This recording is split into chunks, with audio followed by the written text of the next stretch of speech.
it playing?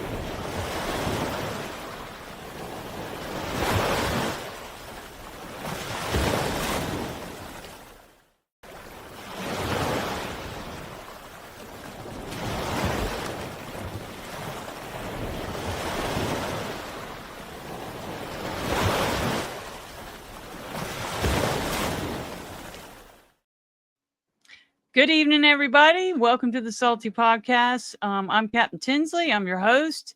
And this is the Salty Podcast, episode 81. Wow. And I didn't even do an introduction. I think this is y'all's third time being on here. Is that right? Second. I think our second. Okay. I thought we did that was probably somebody else. You're right. So you're on the East Coast of Florida. I'm on the West Coast. And we're both kind of hanging out. So I thought it'd be a great time to catch up. I've seen some of your clips. You got new stuff on the boat. You were just telling me there's some other stuff going on. So do you want to just start? Where would you like to start? I think we've made some major decisions because about a little over a year ago, we were here in Fort Pierce in the same arena. And some of our family came to visit. And Steven and two of our kids walked to the store, and Steven got hit by a car. And that has changed a lot for us. So I think we need less travel time so that he has more recovery time. So, because that's been a real issue, that even if he's having feels like, okay, maybe I'm making progress, and then we move, the boat moving like it does, especially when you're on the outside, kind of sets him back. So we've made the decision that we're going to do our time in the Bahamas and then spend all of hurricane season just stopped in a marina in one place, not traveling. He can do extra physical therapy. He can not be out on the open ocean. And so that's bringing a lot of changes, a whole lot. We're looking for a car, which is wild. And my reaction was, why are you buying a car? Yeah, we haven't had a car in almost 5 years since we've owned a car. But we also have 3 teenagers on board that are 16, 17, and 18. And they can't launch from home without a driver's license. I mean, I guess you could, depending on where you live, but I don't think it's realistic to expect them to. So we were car shopping today, and it's so stressful. And then teaching 3 teenagers how to drive, that's got to be a little stressful. So we haven't actually started yet because we don't have a car. So we've got to go to the DMV and get some study books and get them started. But I'm hoping by the time we come back from the Bahamas, they'll be ready to test, or maybe before we go. I don't know. We'll just see. Yeah. Are they excited? Sorry, Steve. No. The oldest one and the youngest one are ready to drive today. They're done. The middle one's like, we don't even ride in cars. What are you talking about driving a car? Because she's just gotten very accustomed to walking everywhere we go. So, isn't that amazing? I mean, when we were growing up, it was like, you're 15, you go get the learner's permit, and then when you're 16, you can't wait to get your driver's license. Well, because of the injuries that I've sustained, we even thought about buying a house here. We've contemplated it. And just so that, we could get off the boat for 6 months and, not have that rocking motion. But the 2 youngest turned around and said, we don't want you to do that. Wow. Which shocked us completely. So, yes, because they have said since the day we got on the boat, the day I turn 18, I'm out of here. But when we talked about it the other day, we were like, we could look for a house. And we've gone to look at a couple houses when we were up north. I can't live up north. It's not for me. It's too cold in the winter. Which north? But you're talking about like... We looked at some houses in New Bern, North Carolina. But and then we went all the way up to Maryland. Definitely, I could not do Maryland. It's just too cold. Way too cold. But our kids are like, there's no point in buying a house. They're like, why? What would be the point? Yeah. You could rent something for a year, like a apartment or something. We've talked about that too. Although I saw a house in Melbourne that is like checks all my boxes, but a house payment doesn't check my boxes. So No, there's that. I mean, the Yeah. last time we talked, remember I said, "What do you recommend? Go now or something like that." That's what you said. Yes. Yeah. Because you never know what's going to happen tomorrow. Which really, Stephen's very fortunate because the lady hit him. When I got to the accident, she said, I don't know what happened. I was driving and then I just saw him fly up in the air and over the top of my car. And luckily, I mean, if he would have went head first, it could have been so much worse. Wow. But I think it kind of sealed for us that as long as he physically can, we are gonna go as do as much as And we then, can. to be honest, the last year has been about what can you do? What can I do? Yes. At what point do I push it a little bit too far, and then I end up suffering for it or whatever. So, I mean, I think this summer's going up to Annapolis was an eye opener for that. I mean, we made some changes to the boat. One is we put some electric winches in to pull the dinghy up. Yes, because before him and Talon would go out and just manually pull the dinghy up. And our dinghy, we have a solar arch. So our dinghy is pretty high up. But he couldn't do that anymore. Yeah, so we put some electric winches in, and then because our boat has a sugar scoop, to get off the boat, you have to go off the back of the boat. So, but just the effort of trying to get around the steering wheel was too much for me. So we ended up buying one of the collapsible ones, like so the folding steering wheel. Fold in, so that was good. 10 out of 10, recommend it. If you need space in your cockpit, get a folding steering wheel. And then I saw that at the factory. They were installing it on some boats there. Yeah, absolutely worth it. It frees up so much space. It frees up. And then the other thing was, because our deck is so high, because we have a deck salon, you have to stand up to look over the top of the salon. So we've installed a chair in that's raised up so that I can either lean against it if I'm standing, or sit down if we're on the ICW. I wouldn't use it out in the ocean, but I used it in the ocean. Yeah. we did a couple of overnight passages to get back, and I 100% used it. Yeah. So, and then we've got a few more things that we want to do. And we got the electric winch, so that I have always struggled with being able to get the sails in and out the way I want them, or to move them. Just physically struggled because I have my own joint issues, but so we got this electric winch. So this is what we pull all the sails in and out with now. It just goes on top and it has a little diamond star socket that just goes straight in a regular winch, and you just hold it in place. And you just hold it in place. It's got 2 speeds, a fast and a slow. It's a delayed start, so you have to push it twice to make it start, so it doesn't start without you knowing it. And that's by Winch Right, and we got that at the boat show. Yeah. All right, so I'm gonna put you're an island packet. What are you again? Juneau.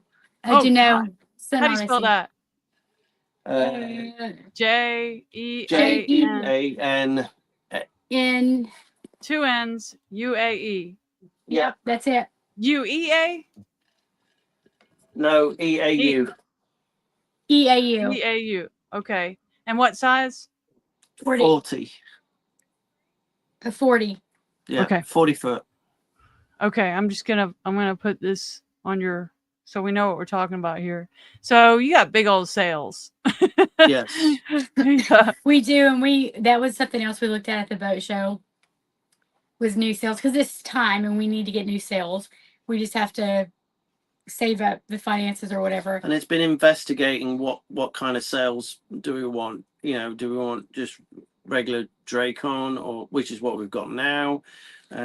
and then, or what other material could we actually use, because we have an in-mast furler, you have to treat the main very different to how you would with one with battens.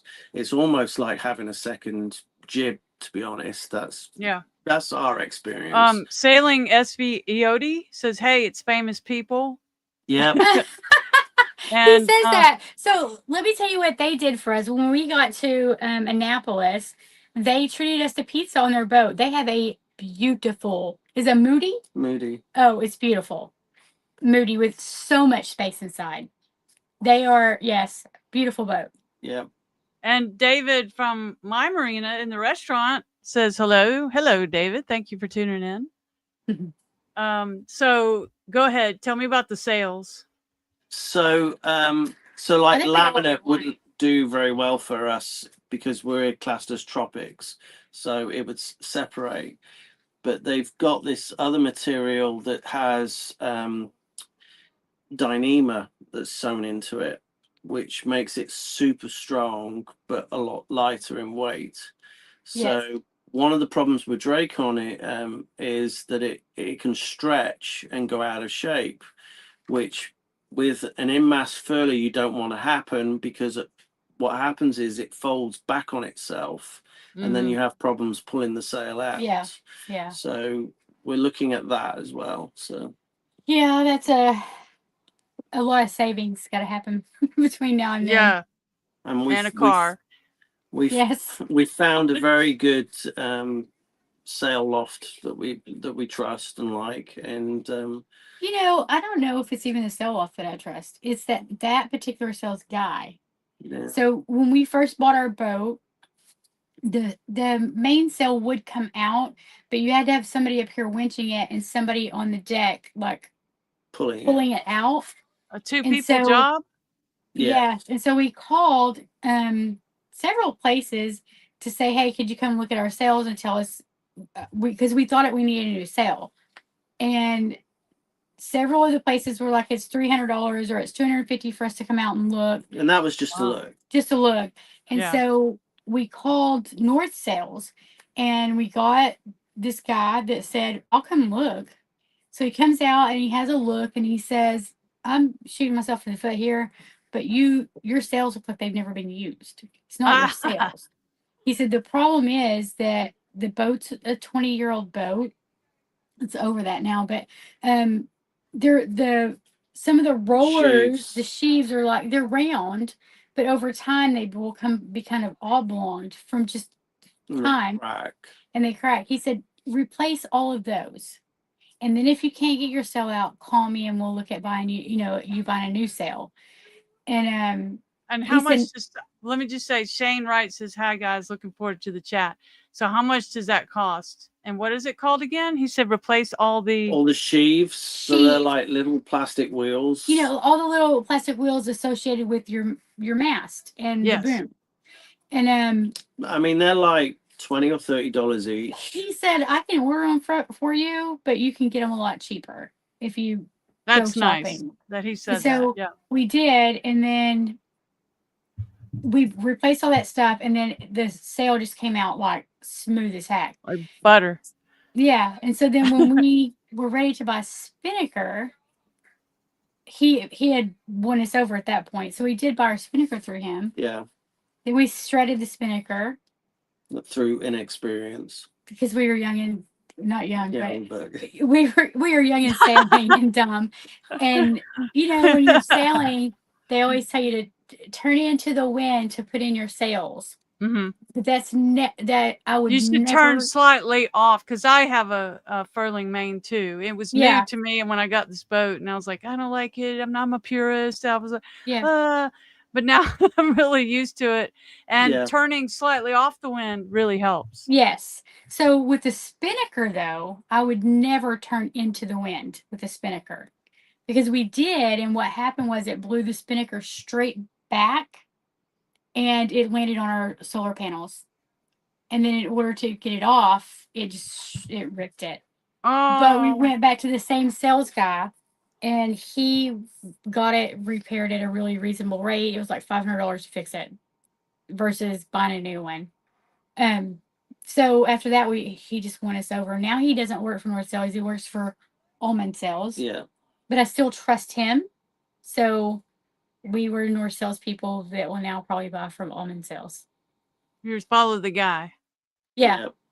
Sure. Well, I think that's one of the things that you've got to learn as a boat owner, who you can trust with your boat, because there's so many people out there that just don't know what they're doing, and you either have to be a hawk and sit on top of them all the time while they're doing it, or end up doing it yourself. So it becomes very valuable, I think, learning who you can trust. Yeah.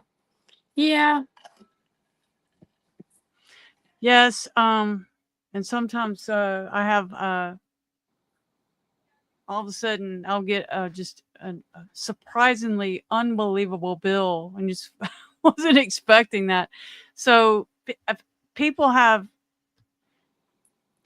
different ways of billing. Some of them are more aggressive than others. I'm trying to put it nice.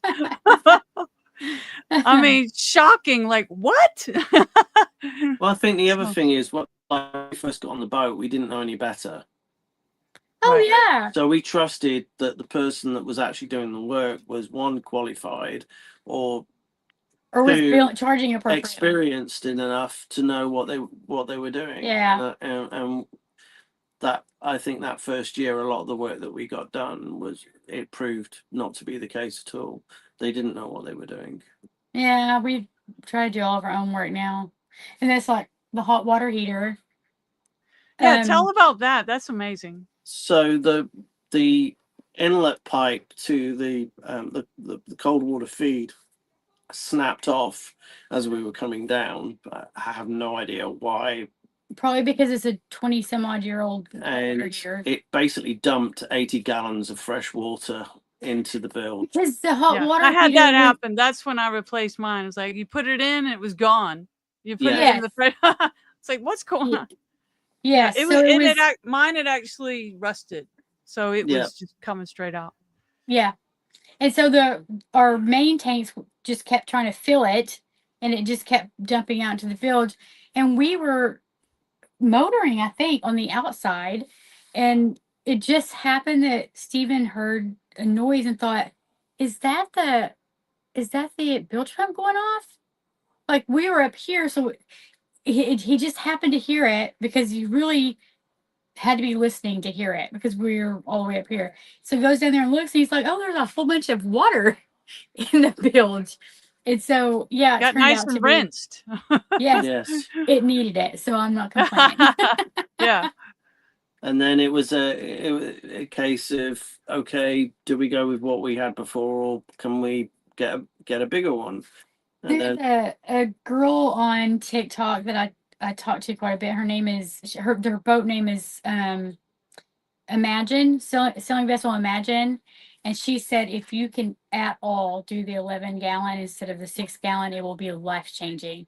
And so then I was lobbying for 11 gallons. And Stephen finally was like, fine, we'll do 11 gallons. And it's been amazing.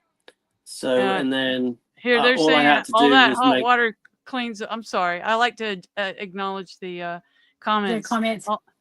All the hot water cleans the bilge good. Somebody just need to put a little dish soap in there and really get it clean. Yeah, just put a little Dawn in there. Go ahead. Go ahead, Stephen.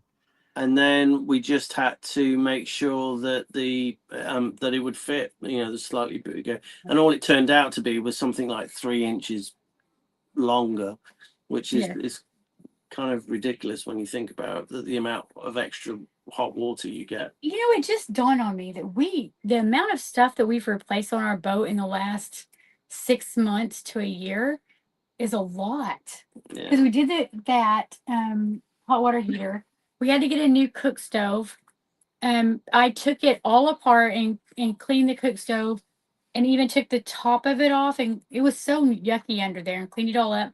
And then the next time that were we even using it at the time? It wasn't we were using it. Anyway, it just blew up kind of. And Stephen had to use a fire extinguisher and put out the fire. So we got a new cook stove. Yep. Blew the door off the oven. Yes, it blew the door open. And there was fire coming out of the back of it. He had to put it all out. And there was something else that we had to replace. Oh my God, you were lucky. Oh, the water maker. Oh, the water maker. We upgraded from a Spectra to a Seawater Pro. And that has made a world How of much? difference. $5,000. Oh, Right at 5,000. okay. $4,900 and some odd dollars. So instead of taking 10 hours to do 80 gallons, it takes 2 hours. Yeah. It's loud. The Seawater Pro's loud, but it puts out a lot of water real fast. And so when you have where do you have that installed? The same place that we had the original. It's in our bilge. It's in our bilge. Bilge area, but so this boat, the original setup was that there was a water tank in the bilge, and then whoever had it prior to us had went under in the V berth and put 2 40-gallon plastic tanks in there, and the one in the bilge was like 55. 55, and it was an aluminum tank, and it was stainless steel. Stainless steel. It was leaking when we bought the boat, so we took that out and installed the water maker where the original water tank was. The Seawater Pro, in my opinion, those tubes for the filters are huge, but it did fit in our Yeah, they're twice as big as the Spectra ones. Yeah. Well, but it produces like a 35 gallons an hour or something like that. It's pretty good. And so people know, tell them about your situation. I know you probably got some of your followers on here. I unplugged my teleprompter to see if that helps with freezing up. So, are you there? Yep. Yeah. Okay. Tell about your situation. Why you needed an upgraded a water heater, and upgrade a water maker and water heater and all that. You've got 5 people on board. Yes. So it's me and Steven, and then we have 3 teenagers that are 16, 17, and 18. Our Spectra water maker made about 6 gallons an hour. And then if it had been just the 2 of us, that would have been fine. But because when we first came on the boat, you don't know how much water you're going to use. You don't know what you don't know. Yeah, because that's for because sure. your hot water tank in a house is 55 gallons. Okay. Right, so you have no idea how much water you're going to use. So we estimated it based off what we thought we used, which was totally inadequate. To be honest, what happened was we knew for about 2 years before we came on the boat that that's what we wanted to do. Steven had this like 10-year plan. I said, I can't wait 10 years. We got to go now. And so he's like 5-year plan. It was 18 months from the day that he said until the day we put the for sale sign up and left because we'd bought this boat. Steven watched a lot of YouTube. He's very much a researcher. Like he'll go out and just research for months and then decide this is what we're going to do. He was sold on the idea of a Spectra because that's what all the YouTube people was telling him, that, on YouTube, that's what everybody was getting was a Spectra. But at no point did we realize the 6 gallons an hour was like, we would have to run the water maker all stinking day, every day, to keep up with what the water that 6 people uses. And I was very much like, I don't want to spend all that money on a water maker, but if we're going to, I don't want to hear one word about showers, because I'm showering every day, or how I do dishes, because I think it's gross the way some people do dishes. So he agreed, if you let me spend the $5,000, I won't complain about the showers or how you do dishes or how I've taught the kids to do dishes. Okay, well, tell me, how many gallons do people use? I think I lost them, or maybe they lost me. Are you there? Oh, you there? I heard you. Come on back.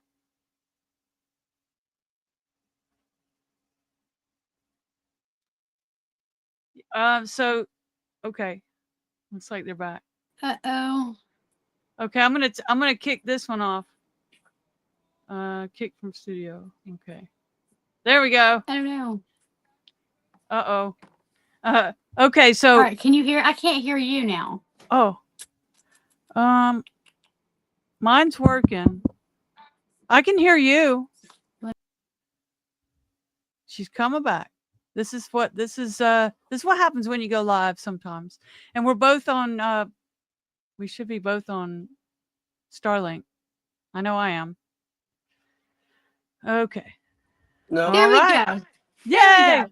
So my question, I just was saying to the folks here that this is what happens when you're live and you're both on Starlink and blah blah. Yes. So I want to know, how many gallons does it take for a person to take a shower? I mean, that's with the water management, turning it off in between while you're rinsing. I think we go through about 40 gallons a day between the 5 of us. But that's 5 people for showers and laundry. I mean, dishes a couple of times a day, and I don't shower without cleaning the shower first. So I mean, I know that sounds crazy, but it's a wet head, and so I want to make sure it's clean before I shower. So yeah, I think we're heavy on the water. Then you're cleaning it for the whole family while you're at it. So yes. In fact, yesterday I was working on some of the teak out here, and so I said to the kids, I need somebody besides myself to go and clean the bathrooms. And my daughter came back and said, what am I supposed to clean in the bathroom? It looks pretty clean. I was like, clean everything. Clean everything. Clean the wall. Clean everything. Oh my God. You haven't made her clean a bathroom? No, I'm the only person that cleans the bathroom. You know, when it's a lot of times I'm so thrifty with the water. I'll clean off with, probably TMI here, with these extra large bath wipes. Mm-hmm. They're real thick and everything. And I'll just stick my head in the sink. And wash your my hair. Water will last forever. Yes. So if it was up to Steven and the kids, our water would last forever too. Yeah, but we've got our middle daughter that's on the boat. I mean, she's got really long hair, so she has to use a lot of conditioner. Otherwise it's tangled fast. So. Has really hair down to her waist, and it's blonde, which tangles easier. If you have naturally blonde hair, it tangles real easy, or it can. So yeah, she struggles in the shower. He used to be very much like, turn off the water, and I'm like, very different from a son. Yes. I'm like, no, I'm not so sure. I mean, we've had one son that was shower adverse, and then we've got another one we can't keep him out of it. So, so we have the 3 teenagers on the boat, but we also have 4 adult kids, and so we went through it with some of the adult kids when they were teenagers. That was like, man, you're gonna have to shower because we can't stand you anymore. But 2 of the 3 we have right now will shower twice a day. You should buy some of those bath wipes. They're real thick, and they'll get you clean. They get you clean. You save a lot of water. Yeah. So, and they don't leave you sticky like a baby wipe. To me, leaves your skin sticky. Hold on, let me get them. Hold on, let me get them.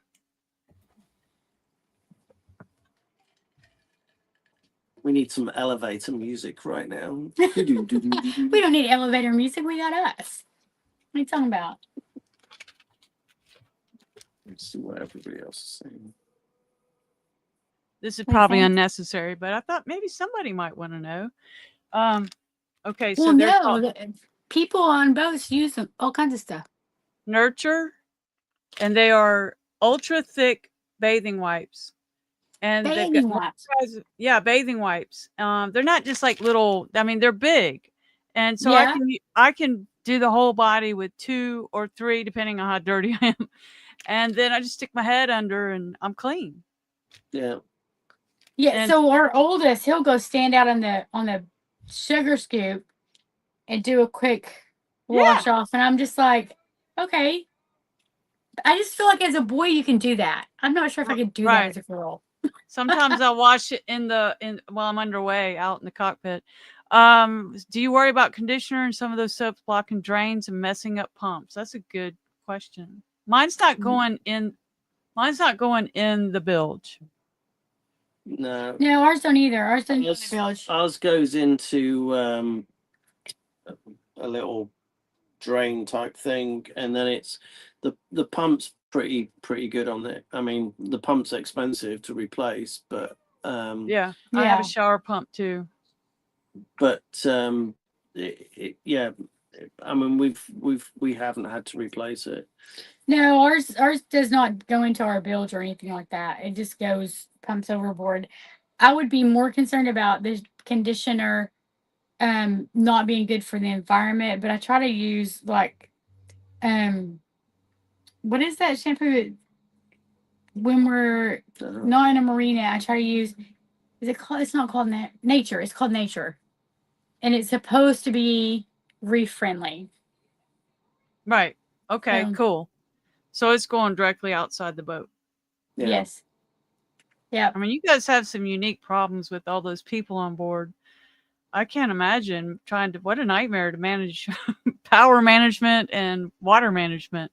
Do you know what's crazy about the power is that we have twice the battery capacity that we used to have, but the first couple of years we were on the boat, we got so used to energy conservation because we didn't have a generator and we had half the batteries we have now.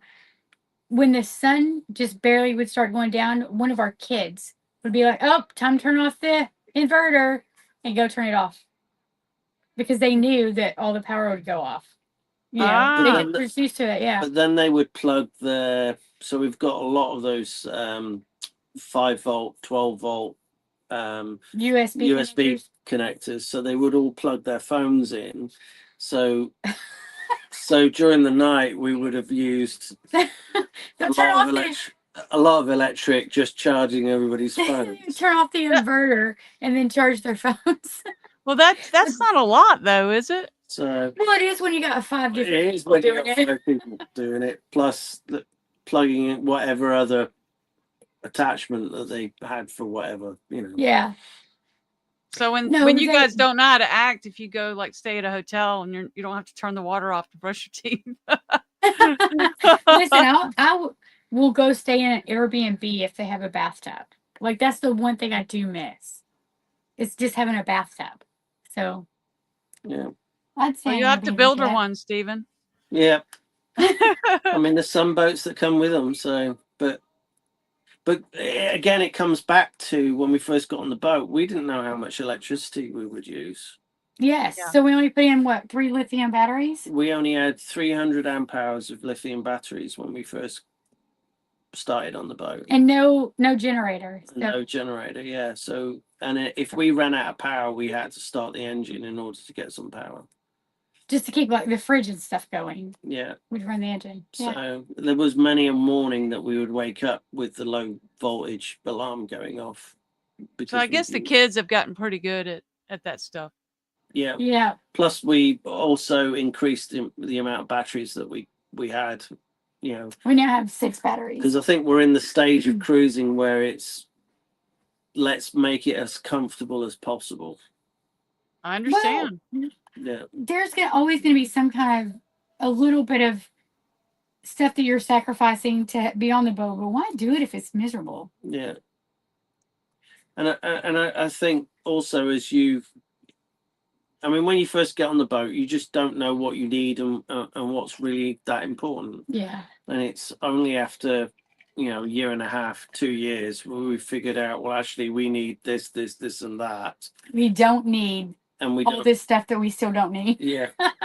So. Well, I was told when I was trying to figure out, my power management back in on my first Island Packet 27, I was told, and it's not even by a boater, he goes, just unplug everything at the slip and turn everything on and see how long it lasts.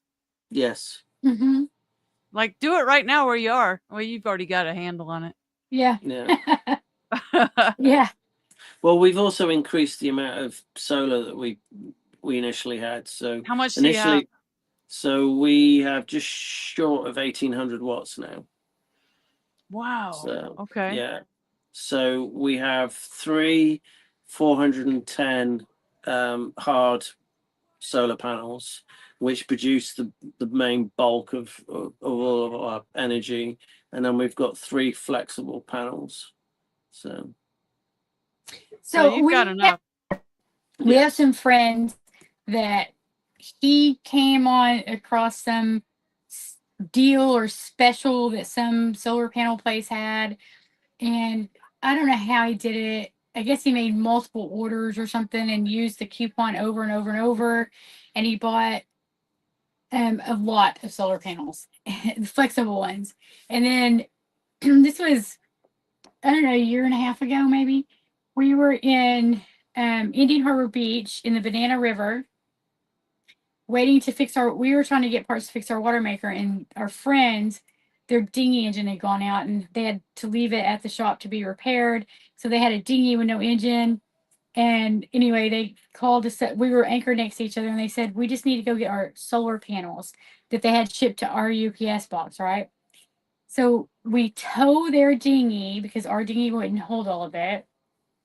And they stacked, I don't know, there was 30 of them. 30 solar panels on their dinghy, and we towed them back to their boat.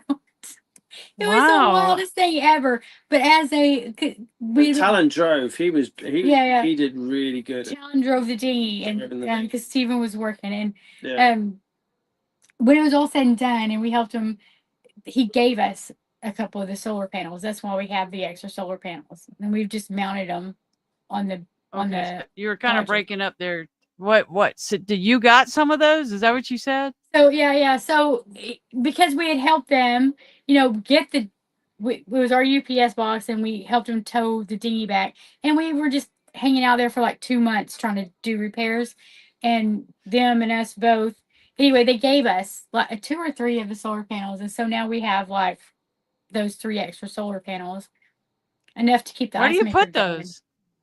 On the Dodger, Bimini. So when we had Hurricane Milton last year, our Bimini wood cover was starting to go out anyway, so we ended up just ripping it off. We just cut it off. So, a friend of mine had just converted theirs from big 8-foot by 4-foot PVC sheets.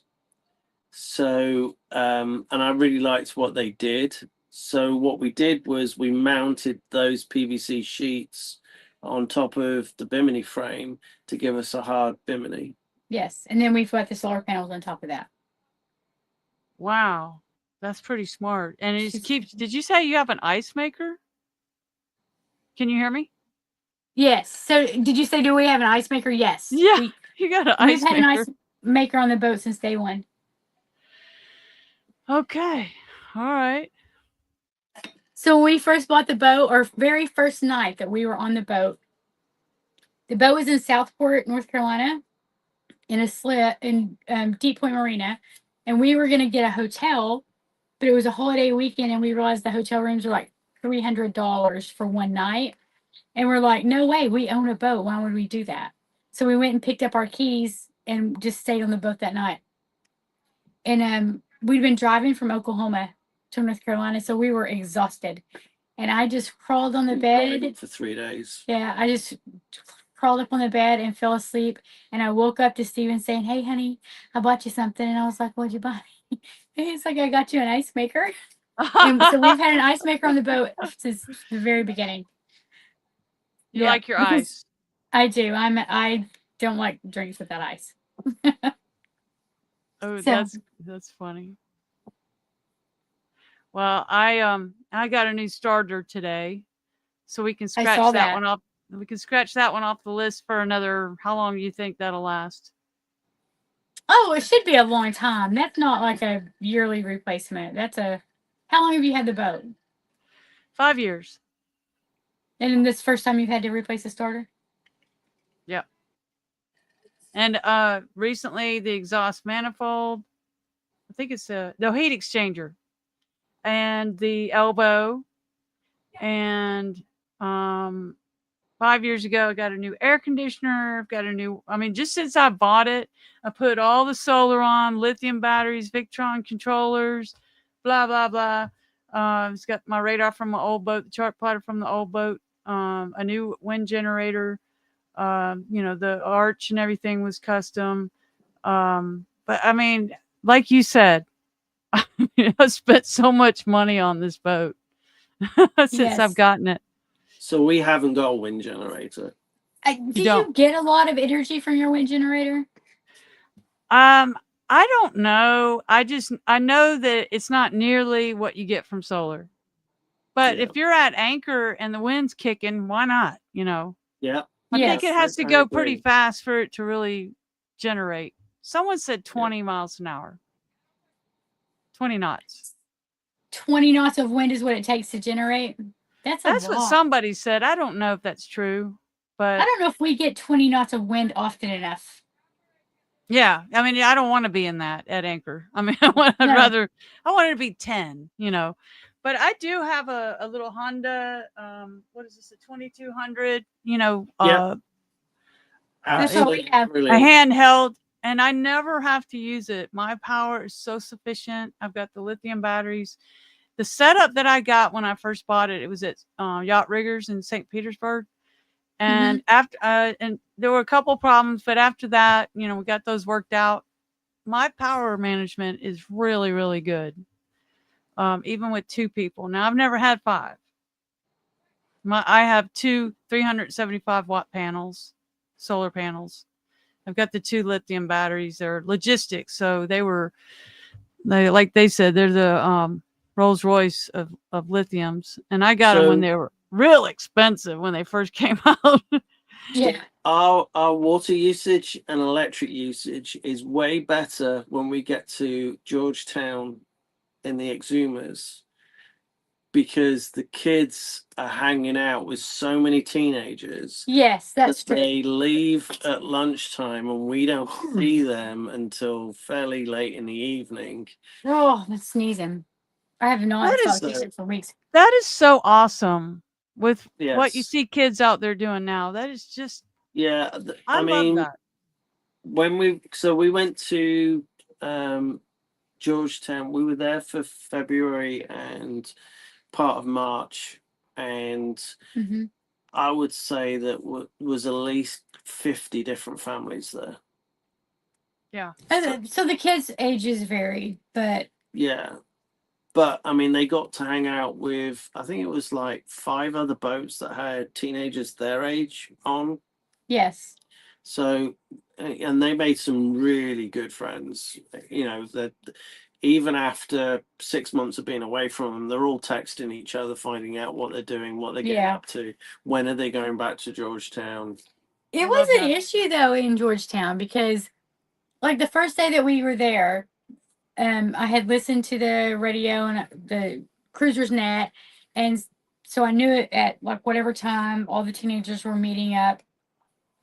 So I just told the kids, I didn't ask them. I said, get on the dinghy, go until you see a sign that says chat and chill.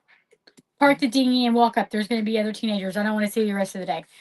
And I expected, like, because our kids can be very reserved and kind of not make friends unless you force it. I kind of expected like an hour and they would be back. But this was like in the morning, and at 5 o'clock in the afternoon, I finally had to be like, hey, you guys coming back? Because I'd like to get off the boat. They met a bunch of kids that day, and then after that, every afternoon when Steven got off work, I'd be like, I would have to text or call the kids and be like, we would like to get off the boat too. Could you bring our dinghy get another back? Dinghy. Yeah, bring the dinghy back because we would like to leave the boat now. Sorry. So yeah, they loved Georgetown. It was great for them. Tell that story about, I tell this to people all the time, how when you first were going to do this, the kids were like, no way. And now they can't even imagine going to a regular school or. Oh yeah, our kids, especially our middle one, our middle kid was in the highest grade, because some of our kids are adopted, and so they had never been in school before we got them and stuff. So anyway, the middle one was actually in the highest grade. So she was in middle school, and she had like this friend group, and she was very close to them. And then we were gone for 18 months, went back home for 2 months. And right up until we went home for those 2 months, she was very committed to, I would rather be in public school. I'd rather be with my friends. I'd rather be back home. And then like a day or two after we got there, her and her friends met up at the pool and they hung out for the day. And then there was a new kid in that friend group. Katie met up with them 2 or 3 times, or multiple times during the 2 months we were there. But her core friend group, her original friend group, the only time she saw any of them was that one day at the pool. So we're there for like 2 months and she never saw her friends.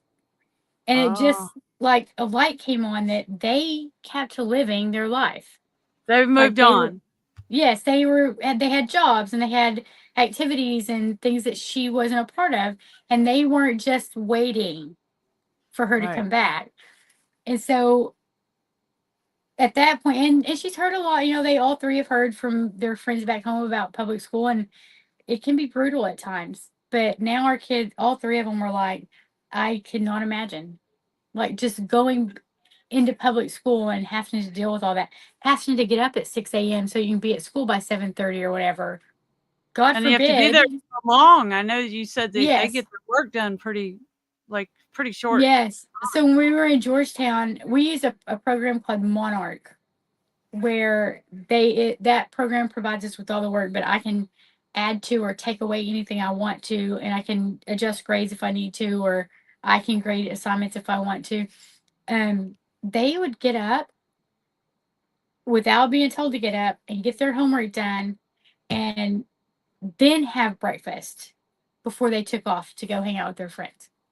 Because that's the flexibility, isn't it, of homeschooling? You can do it real quick, you get out the door. But also, one of our daughters is, because obviously if they're on the boat and you're moving around, they can't go and get a job at Publix, stacking shelves or whatever, or, at McDonald's. So one of them's worked out that she can actually design custom keychains for people. Oh my gosh. Right? And so what she does is she takes their design. Well, no. So what she does is she says, you tell me who your favorite character is that you want used in the art. The person tells them the character. She will draw a sketch of that character in whatever way she is her, in her style or whatever. She shows them the sketch. If they approve of it, she has found a vendor. She uploads the art to this vendor. The vendor creates the keychains and ships them directly to the customer. And she thought ahead and was like, okay, this is how much the keychains cost. This is what shipping cost.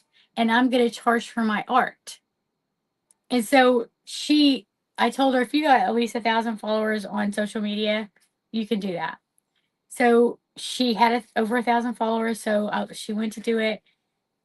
On multiple occasions now, she has had to stop and say, hey, I can't take any more commissions. I will let you know when I'm caught up. And then she'll get caught up. Wow. And she'll come back and reopen commissions. And she's even put her prices up. Yes. Her customers told her to put her prices up. So she did. And still has had no problem getting commissions. So then we had to give her a bank account so that she could get the money into her account. Yes, because I needed her to. It was such a hassle to get people would pay like PayPal or Venmo or whatever, and then I had to put it in my bank account and then have to Apple Pay it to her. That was a hassle, and so it's a tax nightmare. Yes. So now all the kids have their own bank accounts and they can do all their own thing. But no, she has to get a job, and I said, I don't know how that's going to happen because we move around so much. And she's like, okay. And then she came back and was like, okay, I need a Venmo or Apple Pay. What is her social media if somebody wants to look at that? It is. I'm going to put a banner up. Oh geez, you don't do social media. It's called Icarus Untamed. Who doesn't do social media? He doesn't do social media. Oh. Okay. So he has nothing on his phone. It's called Icarus Untamed. How do you spell that? Get Katie to come up here. She could tell us. What? Icarus. Icarus. It's like a. So what's your social media? Come here. Come right here. Sit right here for a minute. IN. No, spell your. She wants to know Hello. your social media. It's Icarus.untamed. Okay, so spell it. how do you spell Icarus. Icarus? ICARUS. Okay, Icarus. What was the rest of it? .untamed. Untamed, and then is that done? Is that On at Instagram? That's on Instagram. Okay. All right. So I'm going to put this up. And if you want a boat, say Like it a again. keychain, Yeah. a keychain. Or she made we recently redid our boat logo. Yeah, and she I did saw it for that. us. Yes, so she did that for us. She created right? little Yes. Icarus, Okay. the little boat logo for us. So yeah, she does. She can do boat logos. She does Oh, a wow. lot If of you do logos and stuff, yeah, that definitely. So are any of y'all, the kids, any of them, besides you, content creators? I mean, they're Just her, kids just living on a me. boat. They don't want to. I've tried to get them to many times, and they're just like, we don't want to be filmed. Yeah, I do more my art and keychains and my fursuit. She makes fursuits too, so she'll make all kinds of videos related to the fursuits. So, Well, here's what sailing, Iodi, is that how you say it? Boat kids are Yep. different breed. Our twins cruise with us now. They have their own boat. Wow. Boat kids work hard. The job thing is a big deal. yes. So we've met them, I'm Iodi, sure. and we didn't meet their boys, but we did see their boat. They have a very interesting, nice boat that they're fixing up. So the twins are sailing along with them, or are they sailing full time? Yes. And the Yes. and the twins are too, on their own boat?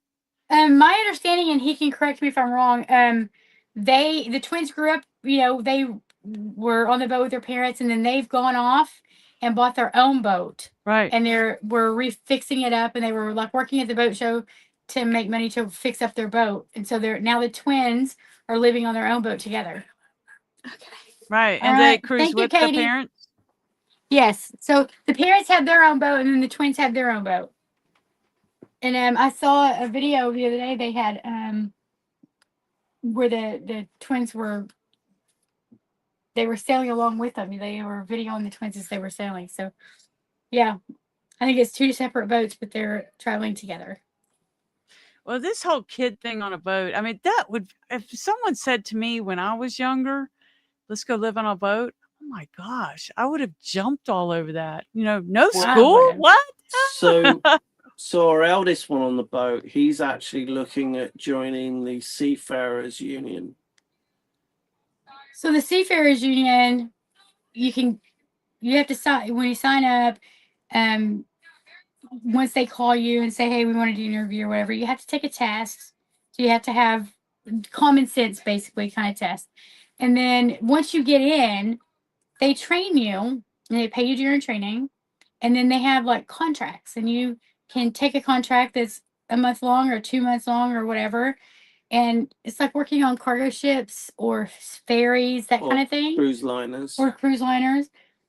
And then once you finish a contract, you can either just go and get another, grab another contract, sign up for another contract, or take a week off, take a month off, whatever you want to do. Because like yachties. Yes. Yeah. So it's a way into becoming a yachty. And there's 3 areas. So there's like engineering crew who would work on the engines. There's deck crew, and then there's hospitality stewards.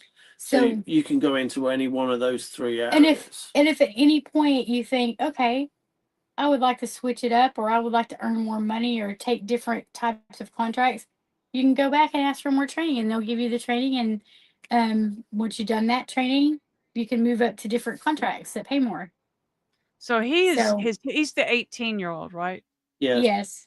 So his intention was to apply as soon as we got back from Annapolis, but we're going home for Christmas, and so he's gonna apply when we get back. We're gonna go home for Christmas, and then he's gonna apply for it. So he's close to moving off the boat. Yes, yeah. He's almost done with school, and so he is ready to. How do you feel about that? I don't like it. Well, for one, If I don't know if we would have been able to stay on the boat the last year if he hadn't have been here. Yeah. Oh yeah. Because after Steven got injured, Talon has until we put in place the stuff for the dinghy, Talon was doing that. Until we did the winch, bought the new winch, Talon was having to do all that because Steven just hasn't been able to. So one of the things that we've got to do yet is we've got to reinforce the solar arch so that we can keep the dinghy engine on the dinghy when we haul it up. Okay. Yeah. when we haul it up. Because right now we don't. We pull them up separately. So right now I'm trying to work Yeah, with that's a pain. with I the know about that. manufacturer to do that. But because we can get it up with the electric winch. I haul it up with the electric winch now. it's just getting it off. We can't get it off. We hold it onto, and it's just too heavy. So So Steven, is this a temporary problem for you? no, This, I think it's going to be. That's it. It's lifelong. Oh, yeah, man. he's got some discs that are bulging out, and the doctor did say that Herniated one, and then I've got the lining in my hip is gone as well. Yes. So, and so he had this PRP injection, which is where they take out your blood and they spin it, and then they take out a portion of what they spun out of it and inject it.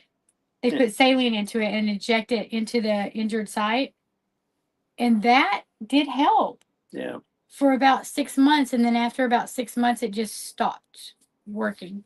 So he's got to go and get that done again, and that's insurance doesn't cover it, and so it's like $800 every time he has it done. Is this driver? Is there a lawsuit? I mean, There is. Driver. So the driver's insurance they offered a settlement, but the settlement that they offered, after it was all said and done, we would still owe $8,000 for medical cost. So that was only covering part of his medical cost, one time off work, any time, pain and suffering, nothing. It was $8,000 shy.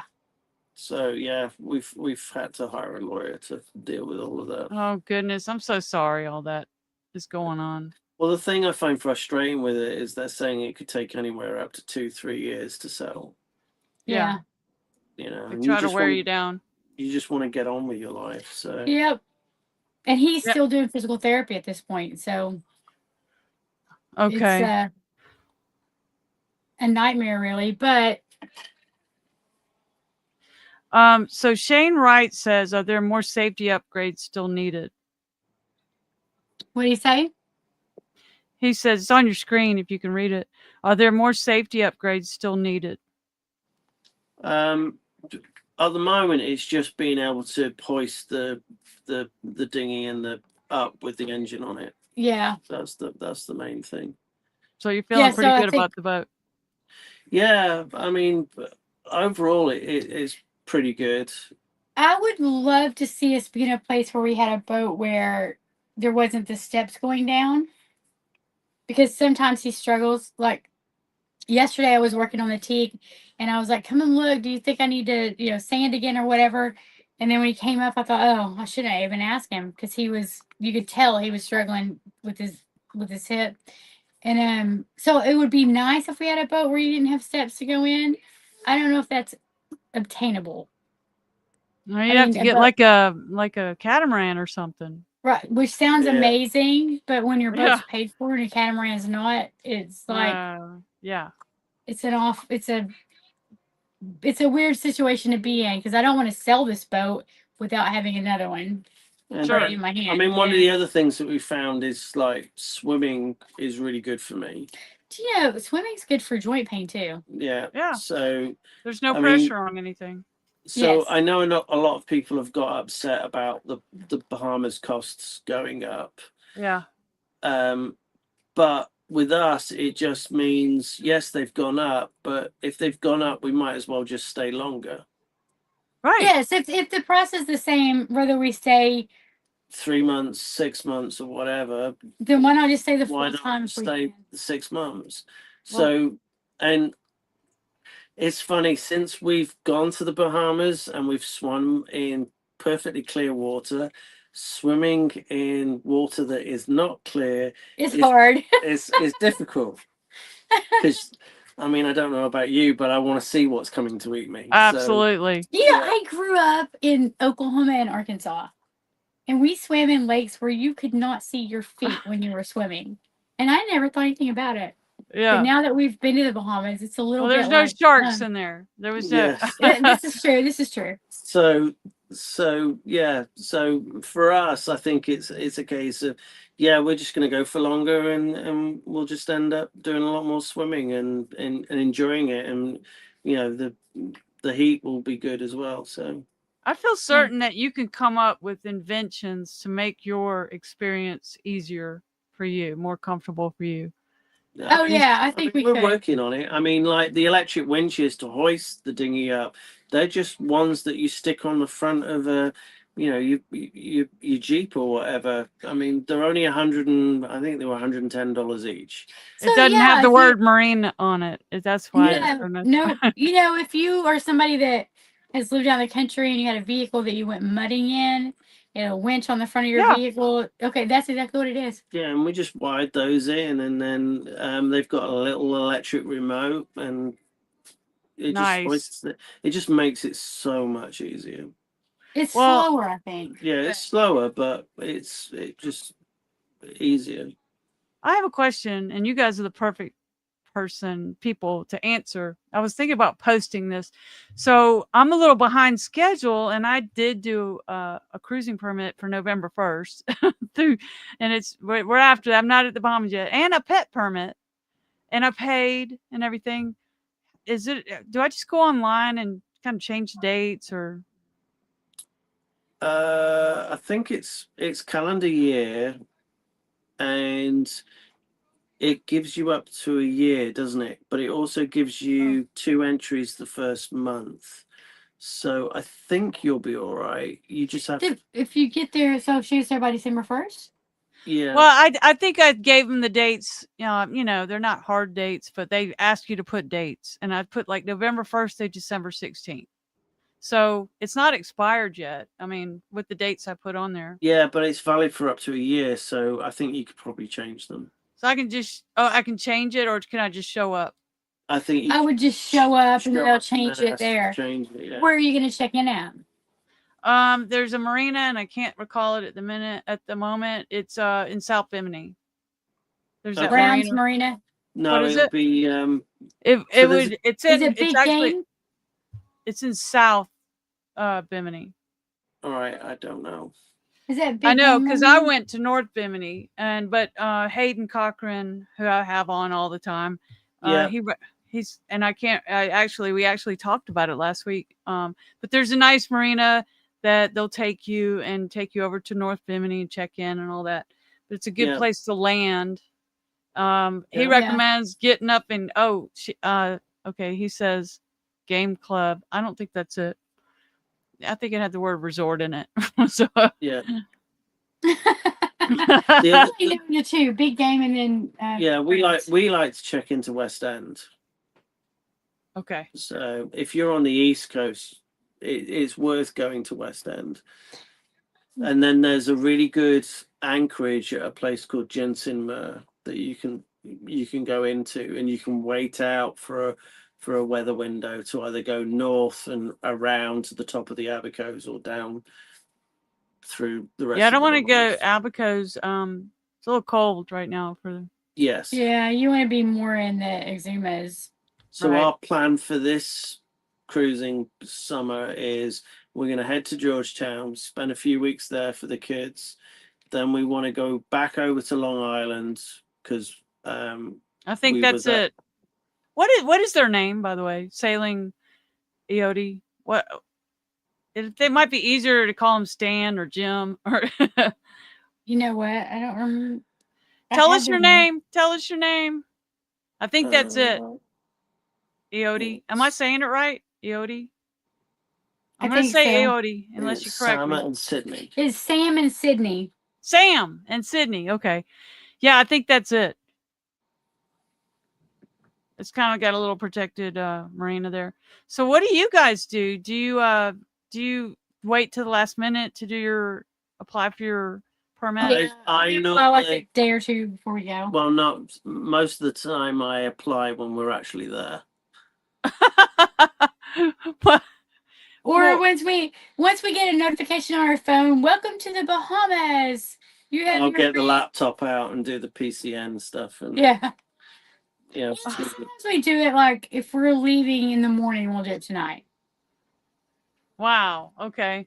Well, it was so unfamiliar because I did it a long time ago, but it was like $150. So now, yeah. so I mean, when you consider a little bit that they have like, so in Bimini they have laptops that you can actually fill it out on.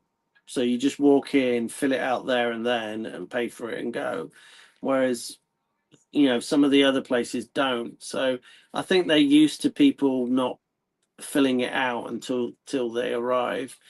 Plus, it's not just cruisers that are going. There's a lot of these fishermen that go over that will only go over for like the weekend or whatever. Now, do you have any animals on board? No. Okay. No, that's a whole hot topic around here. The kids want a dog. He doesn't want a dog. I feel bad for the kids because they've always had dogs. So I'm like lobbying for a dog. And he's like, nope, not happening. I'm supporting enough people out here. So, well, he says it's not fair to the dog to be like, if we have bad weather and can't get it to shore, that it's not bad. It's not fair for the dog. Well, I have two. Oops, she's biting me. I got 2 kitties on board, and they seem to have adjusted really well. Yeah, so we had a cat that didn't adjust. So when we first bought the boat, we did have a cat. His name was Dennis, and he was an amazing house cat. But the movement of the boat scared him, and that cat, every time the boat the marina we were in the beginning had a ferry attached to it, and every time that ferry would come, so every like 30 minutes, he would just sink his claws into the nearest thing to him and pee all over himself. Oh. And we had bought that kit to teach him how to use the head, so he could actually go in the. And he learned that. He learned that and was really good at it. But he would, every time the boat rocked, just completely panic. I've been babying them. I've, tried to go just out on calm days. I know that sounds kind of counterintuitive for a sailboat, but I've been trying to go real easy for them. We learned for ourselves to try only go on calm days. Yeah, yeah. We're babying ourselves over here, but yeah. I like 10 to 15 knots when it's coming off the land. When it's coming off the land, that usually means calm seas. Yes. So can we go back to, I'm so fascinated by this kids growing up on a boat. Anytime I talk to people, so the 4 kids you have, the older ones. Yeah. I know it's probably a different generation, but and maybe you don't want to say, but how well adjusted compare? Well, you got the 4 here and the 3 here. Well, so it's a whole bag of things here. I had 2 daughters before I met Stephen from a previous marriage, and he had 2 sons from a previous marriage. Those 4 kids, my 2 and his 2, were raised extremely different. I, for a long time, was a single mom, and my 2 daughters were latchkey kids, and they came home from school and they made their own snacks and did homework and chores or whatever before I ever got home from work. His boys have never, his boys would come here at 15 and would not make their own sandwich because Stephen would do it for them. They were just raised very differently. Mm-hmm. And all 4 of them are, 2 of them, one of them's in college, and he is just living the college life and doing great at it. Yeah. That's his son, and then he comes and visits every summer. Yeah, he's at least 4 to 6 weeks. He's been a couple of years in a row now on the boat.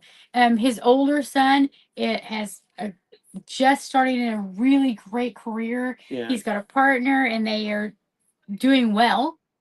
But then you have my 2 girls. I have one she only thing she ever wanted in life was to be a stay-at-home mom. And she is a stay-at-home mom with 6 kids. And she's building a little farm out in the middle of nowhere and loving it. And then I have my second oldest daughter who she's a director of a daycare, and she didn't want kids ever. And she has 4 kids and is the director of a daycare. But she did. But they are all, I feel like, especially considering that they were raised so differently, very well adjusted and kind of finding their own way. I think the 3 we have on the boat now, the only 3 that ever lived on a boat, are adjusted, very well adjusted in other ways. Like my older 2 kids, my daughters, knew nothing about shopping in a foreign country or finding transportation in a foreign country or figuring out what to do if a storm hits and starts, things get rough. So these 3, I feel like, are just very well adjusted in a completely different way than my older 2 girls. And then those are completely different from how his boys have adjusted. They've all had different circumstances, I think, and different ways of doing things, but they've all done really well at figuring out their own path. Yeah. Are the older ones are ever going, I wish we could have done that growing up? Oh, Nathan, our youngest of the older 4, I think he would, if he had the choice, he'd be on the boat full time. Yeah, he's in college right now, so he's got to be responsible and go to school, but I think he loves being on the boat. Yeah, I mean, like, and then he went out of his way to make sure the boat was waxed. Oh yeah, he waxed and polished his boat so well. Send him over here, gosh. Well, it was so well that even the non-skid was super slippy, and we've okay. Yeah, we had to go back and take a little wax off. But then my second oldest, the second oldest of the 4 older ones, she has said before that my kids, when we first came on the boat, the 3 younger ones didn't like it. They didn't want to do it. She has said to them, if I had the chance to do what you guys are doing, I would have been grateful. Like, you don't understand what kind of opportunity it is. And they didn't, because they just knew land life and didn't understand why they didn't want to leave it. But yeah, so I think the very oldest of the 4 older ones thinks we're crazy. She thinks we've just lost our darn minds. Well, my 2 boys did say that they thought I was having a midlife crisis when we decided to move on to a boat. and that was it 5 years ago? Yeah. Yeah, we're on our 5th year. Yeah. And do they think that now? No. No, they all. Well, I think the oldest one, Sarah, she still says, y'all are weird. Y'all are a bunch of weirdos for what you're doing. But she doesn't have any problem. Like, Steven's very selective about bringing younger kids on the boat. But our 2 oldest grandkids, they've come out, is it 2 or 3 years now? 3. And stayed for like a month and a half on the boat with us. Oh my gosh. And her next kids are all like, well, when do we get to go? But Steven has a rule. Does they have to be, 10? 11. 10. 11. You're changing it. It's 10. So no, he doesn't want. They have to be old enough that they are comfortable staying away from their parents for They have to be comfortable that if I shout at them, they're actually going to do as they're told. So yeah. Where does everybody sleep? I mean, an extra person for a month and a half. I mean, already the 3. I don't know what your sleeping arrangement. So we have 3 cabins. The 2 girls share the biggest cabin. Okay. And then Talon has the smallest cabin, and we have the V-berth. When the grandkids come, Katie and Lexi literally it's a pretty big cabin. So my granddaughter just piles in with them, and then our grandson sleeps on the couch. And then when Nathan comes, he just sleeps on the couch. Or he'll sleep out here if it's a good night with. Yeah, if we're anchored somewhere that there's no bugs, he'll sleep in the cockpit. So any of your kids, we've been on here now for an hour and 15 minutes, so I'm going to wrap this up, but I could ask questions about all this stuff forever, but are any of them do you think are going to sail or be on a boat? I think Lexi will. I think Lexi would, our youngest one would, if she ever gets her foot in the door doing like being a stew on a boat, I think she'll excel at that. She just has the right personality for it. And And I think that if Talon goes forward with doing the Seafarers Union, I think he'll do very well at it. But I don't know if either one of them will ever like want their own boat. That hasn't come up. Oh, they've always said no, but then our oldest that's on the boat now, he's made comments about, well, when I'm an adult, I want to own this kind of boat or that kind of boat. But then he always later is like, I just want off the water. Yeah. Well, don't So, you think it could be that he's on with his whole family? yes, or I could very much see him having a house on land, but also wanting to own a boat. Okay. I could see him doing both. I think that's so cool. So He you also guys, has a taste for real expensive cars, so he may be homeless because he has 5 different cars that cost way too much money. well, he's got to learn to drive first. Yes. Starting with learning how to drive. And speaking of that, this generation, Gen Z, is it Gen Z or is it Gen Alpha? Mm-hmm. They don't. A lot of them don't drive. I mean, the culture has changed for them. Like they just like, why should I get a driver's license? I can just go Uber. Yes. And yes, I guess with the cost of everything too. But I also think that I think it depends on where you live and whether there's a good transportation system. So like in the UK, you've got buses, you've got trains, you've got the underground. If you're in New York City. If you live somewhere like Vero Beach, Florida, you really don't need to drive because they have a free public bus. They'll take you anywhere. Through the whole town. Through the whole town. You just need to spend a couple extra hours. If you need to be at work at 8 o'clock, you need to be on that bus at like 6 o'clock because it's a long process. But you don't have to get an e-bike. Yeah. Yes. Yeah. Yeah. Yeah. I could do an e-bike. And Uber, you know, when it first came out, it seemed like it was just such a good deal, but now it's real expensive. It has gotten very expensive. Another reason why, if we're going to do 6 months at a time in this one marina, that we need to get a car. Because, I mean, the Uber rides that we take would make the car payment. Yeah, because like here, to go to the local Publix, you're looking at anywhere between $30 and $50. Well, you just have that delivered like I did today. Yeah. Yes, I have Walmart or Publix delivery all the time. Yeah, yeah. I mean, it was like 15 minutes. I couldn't believe it. I mean, maybe it was a half hour, but it was quick. She brought it right down here to the boat.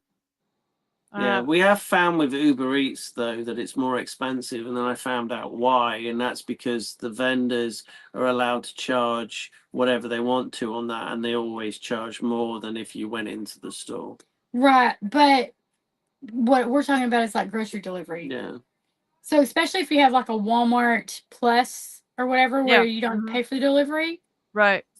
By the time you pay for an Uber to get to Walmart, you may as well just do the delivery. And they'll pretty much deliver anywhere too. So sure. I mean, if in my app, I've got so many addresses and there's a bunch of marinas and even hotels where I've stayed at. You know, I come to room 203 and they just bring right up. So on the inlet into Fort Pierce, there's a beach as you're coming in on the left hand side. And there's a small museum there, and we've had it delivered there to pick up. Oh, at Fort Pierce? Yeah. There's like the Smithsonian. Is it called the Smithsonian little aquarium right there? We've had it because we anchored right there, and we've had a lot of deliveries. Yeah, I mean, when I first started sailing 10 years ago, it was like, okay, you got to get a cab, and go to the grocery store. And then it was like, okay, I can take an Uber. And now it's just have it delivered to the boat. And mainly for the big stuff. Like, well, I get, gallons of water, which I use for coffee and the cats. And, drinks and heavy stuff. Yes. Have that stuff delivered. You can't do it on a bike. Right. Exactly. So you guys are at this marina until after Christmas. Yes. And then we'll be heading over to the Bahamas. Okay. Yeah. You did. Okay, you're back. Are you there? I see you. Is that back? I see Can you you. hear me? Yeah. We can't I hear can't you. hear you though. What? That's weird that I did that. Fix your speaker. Turn that up because I can't hear her.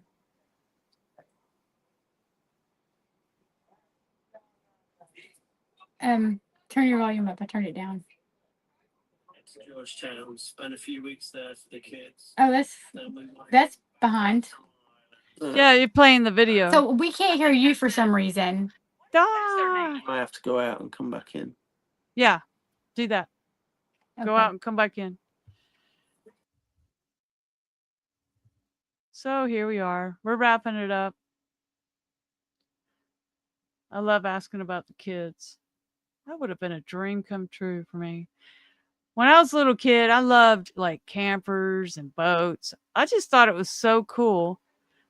When I was a little kid, I just thought it was so cool, like campers and boats. I thought it was so cool that you could have a little house on the water or a little house on wheels.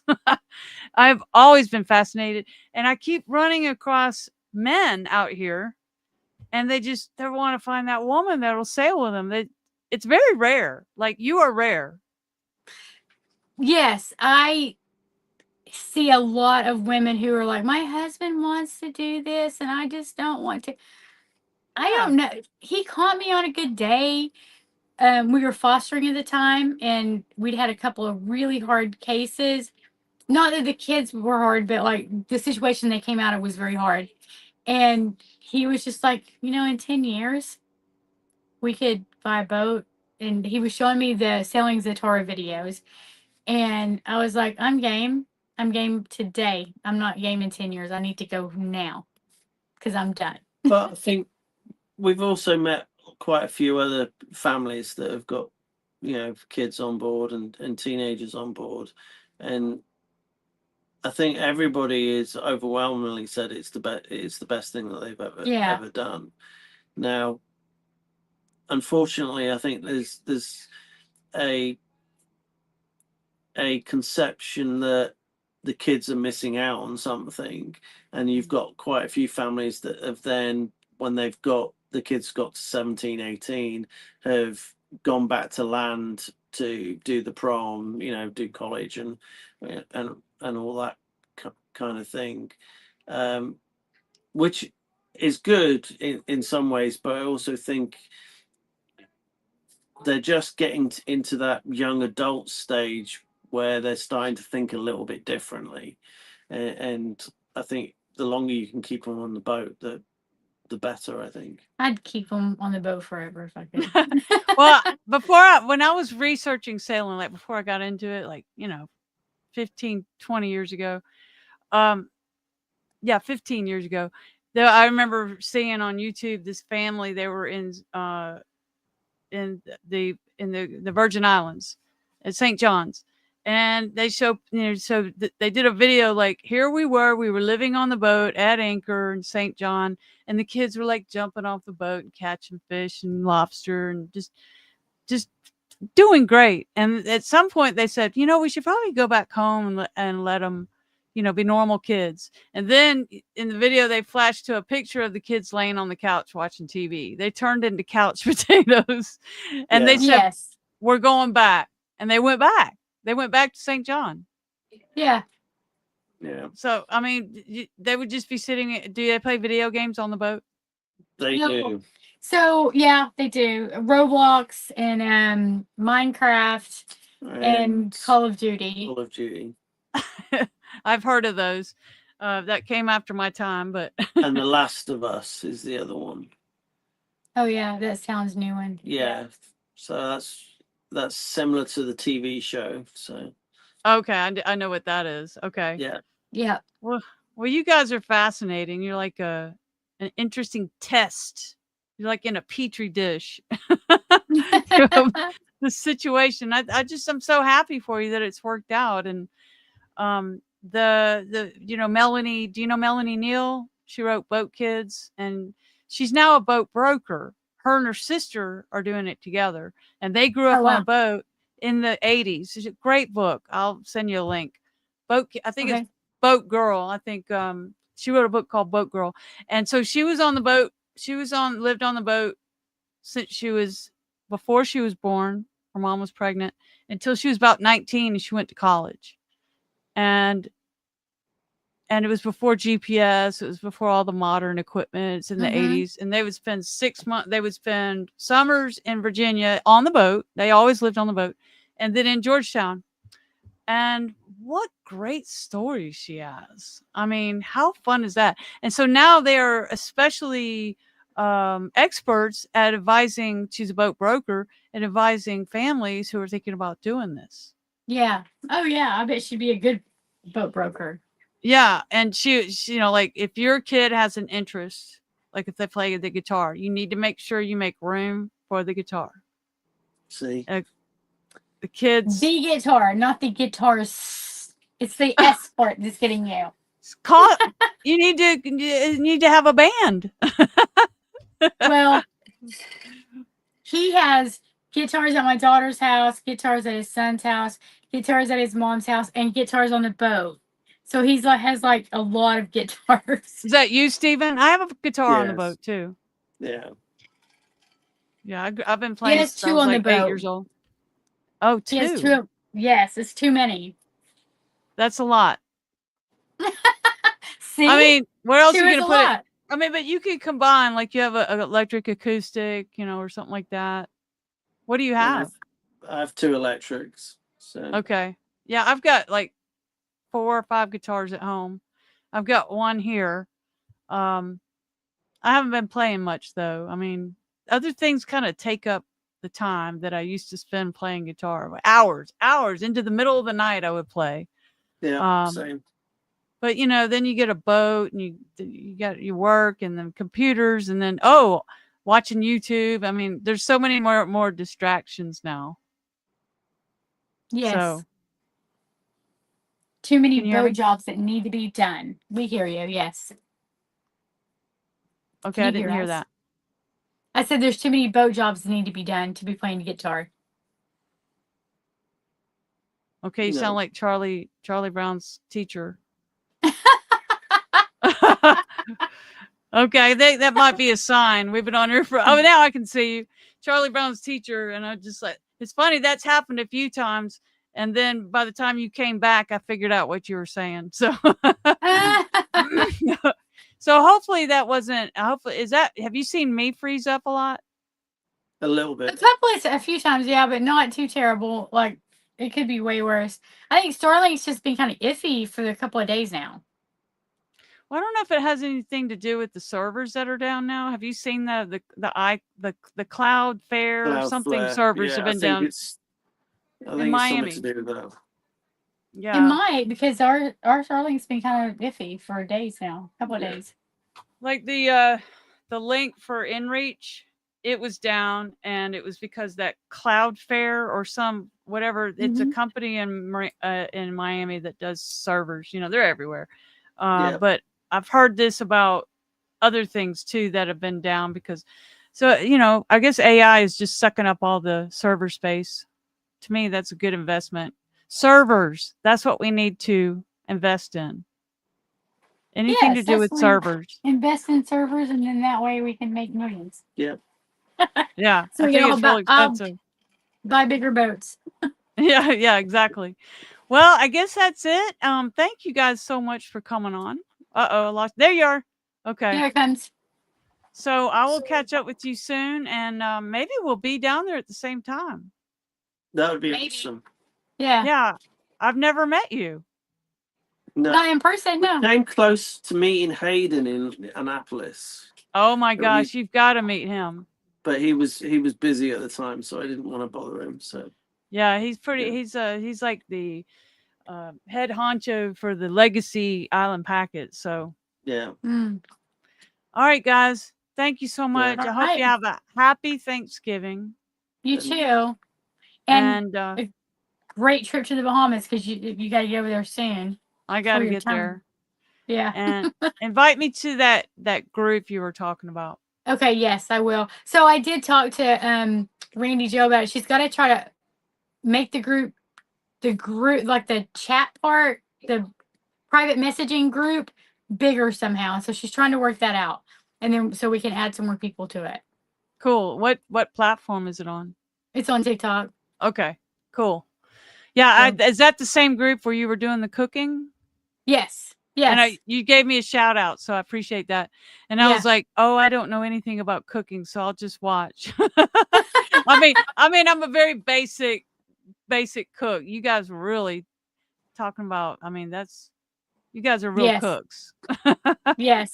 I think it's that is kind of interesting because it's different people at different parts of their journey on their boat. Yes. Everybody's on it, been on it different amounts of time, and we're all in different places, and it's a pretty interesting group and very supportive group. And so you could probably ask them anything. Yes. Yeah. Literally. That's awesome. And there's different people at different areas around. You know, it's not just in the US. It's people down in the Caribbean as well. So Yeah. So everybody's got something interesting to. A couple people on there this last time had recently been to Cuba, and it just made me really think that maybe I've thought about it before, but I really think we should consider Cuba. People say you need to go at least once. Yeah. They say it's amazing. Yeah. I mean, there's going to be a lot of things that they don't have, you know, you might be kind of roughing it. It's sort of, you know, it's not the same, and you got to kind of grease the palm a little bit when you get there. And but you have to see it. You got to see it at least once. Yep. Yeah. So when you go, maybe I'll go.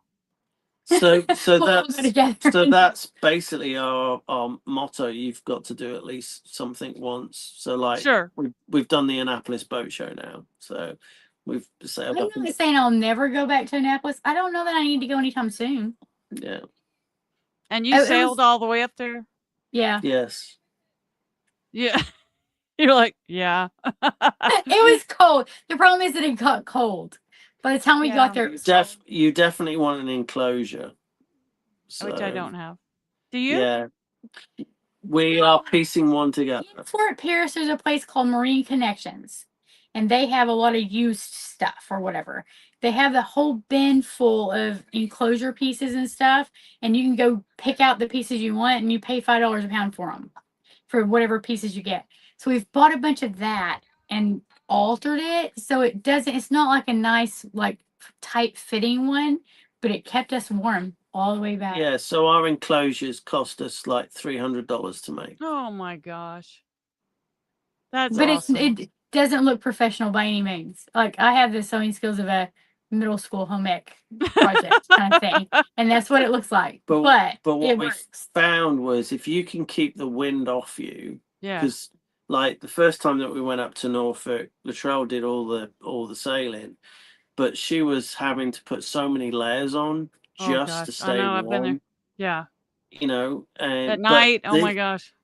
Yeah. Yes. But this time coming back from there, some days we were having to be in shorts and t-shirt because the whole thing just acted like a greenhouse. That's what I hear. I've got enclosure envy on some boats that I see. But you, you said it doesn't look great, but you're not using it all the time. It's just now now it's rolled up and folded back, and So who cares? So who cares? Yeah. So we have friends that literally got clear shower liners from Walmart and zip tied it all around their enclosure because they were freezing, and it made like a world of difference. Full enclosure terrarium for the win. Yes. I'm liking this. I could do that. Enclose it with. Yeah, she just. Because I've got the windows in the front, and then like right here, then it stops, like right here by the side, and then all this back here. But I have, I've got the top, so all I'd have to do is just break that wind.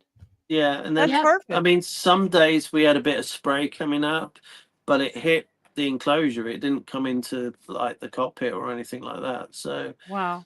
Everywhere stayed dry and warm. So it made a huge difference. I would love for somebody with some sewing skills to come and like tighten it up and make it look perfect. But I have no problem putting it all down when it's cold because I'm not trying to be cold. Tip of the day. shower curtains Yeah. for your Yes. enclosure. Tip Yes. of the day. Yeah. Our friends were like, okay, so it doesn't look great, but we weren't freezing coming down. And I was like, listen, if you are warm and dry, put it That's up. right. Do what we got to do. All right, guys. Thank you so much. Wow, we've been on here hour and 35 minutes, so we better end it. I will Okay. see you Cool. soon. And Yep. how I Okay. always, Salty Bannon,